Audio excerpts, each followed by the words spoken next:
Good morning. चलते हैं set पे।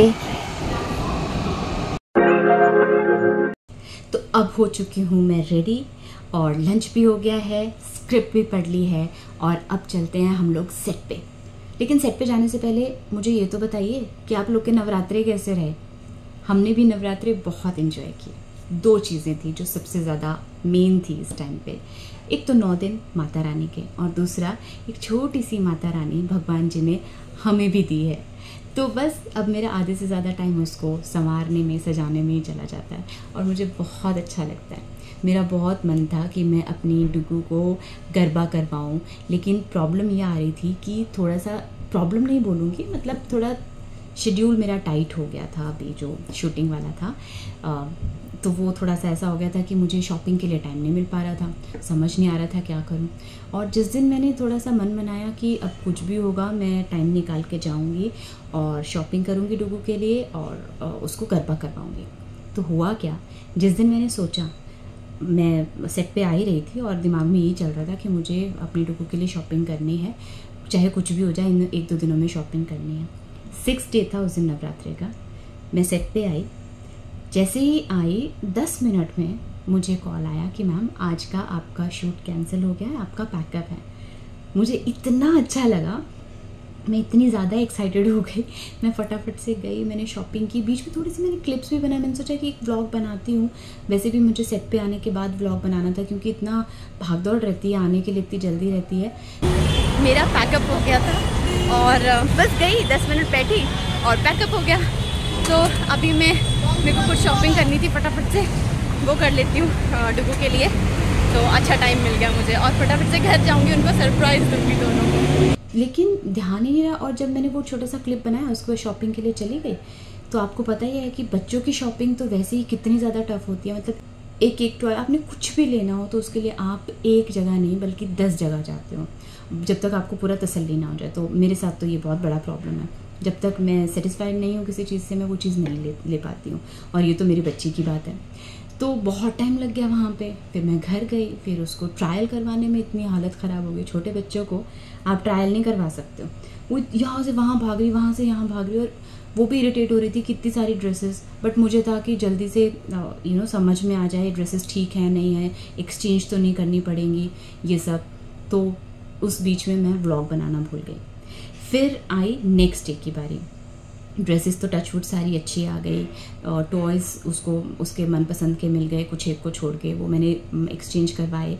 लेकिन नेक्स्ट डे मुझे था कि आज मुझे उसको गरबा करवाना है, 7th डे है और 8th और 9th अष्टमी और नवमी पे मुझे गरबा नहीं करवाना था बिकॉज उसमें बहुत क्राउड रहता है और सब लोग गरबा करते हैं विद डांडिया, तो बच्चे को हर्ट हो सकता है। तो मेरे को वो बहुत टेंशन था और इस टाइम तो कितना क्राउड रहता है ना।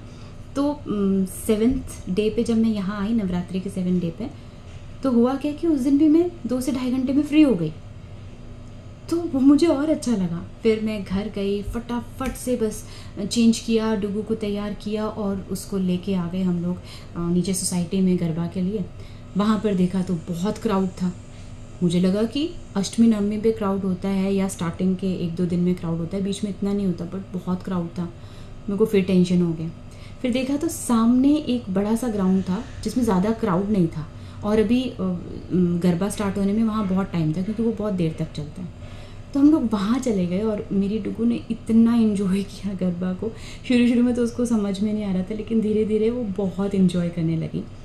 मैंने कुछ क्लिप्स भी इसमें डाले हैं, आप लोग देखिएगा।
मतलब है कि आप सिर्फ सोचो, भगवान ना रास्ते खुद बनाता रहता है।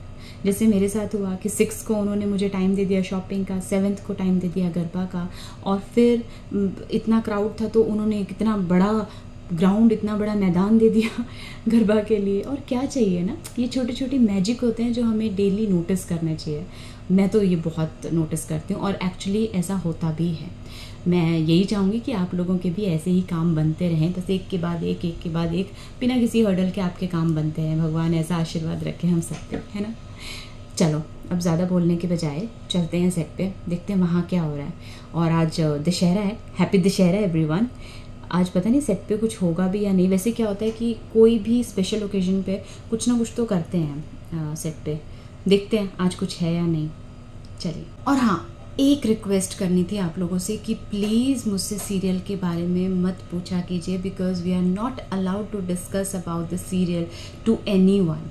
तो आप अगर मुझसे पूछेंगे मैं आपको उसका जवाब नहीं दे पाऊँगी, and I am so sorry for that, because ये मेरा प्रोफेशनल चीज़ है जो मैं जिसको मैं ब्रेक नहीं कर सकती हूँ। तो I am really sorry for that. Otherwise आप लोग मैसेजेस कीजिए, मैं रिप्लाई ज़रूर करूँगी, बट प्लीज़ शो के बारे में कुछ मत पूछिए। मैं वहाँ की क्लिप्स डालती हूँ क्योंकि ये मेरा एक डेली व्लॉग चैनल है, एक बहुत नॉर्मल सा, जिसमें सिर्फ मैं अपने पूरे दिन में क्या हुआ क्या नहीं उसके बारे में बताती हूँ, और ये मेरा काम है। और काम को मैं बस दिखाती हूँ कि अभी क्या चल रहा है, इसके बाद क्या। लेकिन और जहाँ तक मैं जानती हूँ, मैं अपने आप को एक ऐसा नहीं समझती हूँ कि टीवी आर्टिस्ट या ये सब। मैं एक बहुत नॉर्मल सी लाइफ चाहती हूँ और वैसा ही मैं एंजॉय करती हूँ। इसीलिए मैंने ये व्लॉग वाला चैनल स्टार्ट किया, क्योंकि मुझे नॉर्मल रहना है, नॉर्मल इंसान की तरह व्लॉग बनाने हैं। शो में क्या चल रहा है या शो के बाकी आर्टिस्ट के बारे में आई कांट टेल यू। तो प्लीज़ मत पूछिए, एक नॉर्मल व्लॉग चैनल है, मुझे आपकी सपोर्ट की ज़रूरत है, सपोर्ट कीजिए। जब भी ये बढ़ेगा, जब भी इम्प्रूव होगा तब होगा, मुझे उसका कोई लालच नहीं है।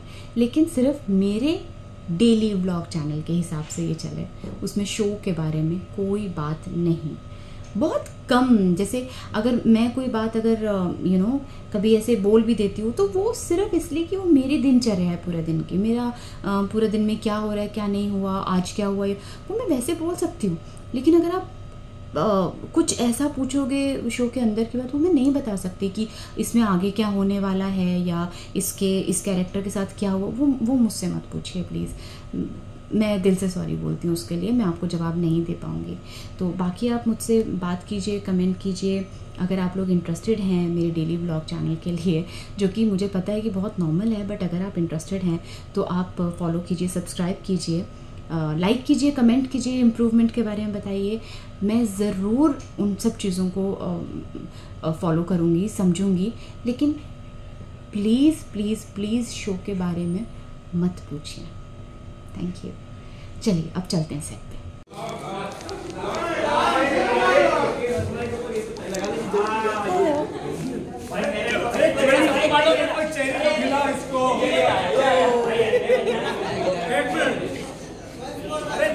खिलाओ कोई चाहिए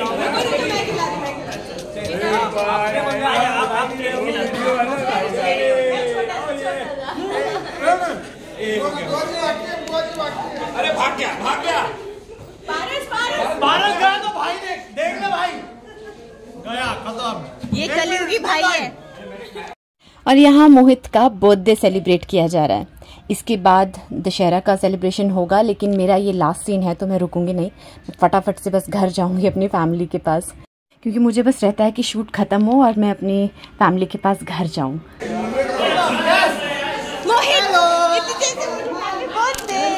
थैंक यू सो मच। एक मिनट, आज तो अच्छी खासी कैलोरीज। और कहाँ है? वो उधर।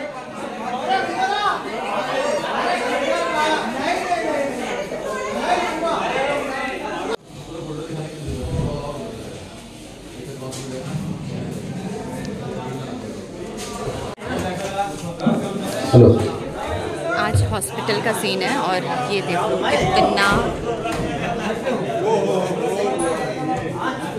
हौच पौच हो रखा है।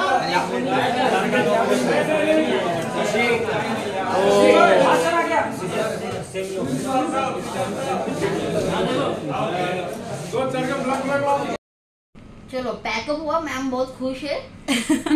कभी अपने बच्चे और पति को मिले, वो आके झलक रहे उनको देखने के लिए। हाँ राइट। तो मेरे बोलने से पहले भारती दाई बोल चुकी है मेरा पैकअप हो गया है, तो अब मैं जाती हूँ फटाफट से, बस फटाफट से ये मेकअप और बाल मेरा निकाल के, और फिर जाते हैं घर और मिलते हैं अपनी बेटी से। आज का दिन यहीं पे ख़त्म करते हैं।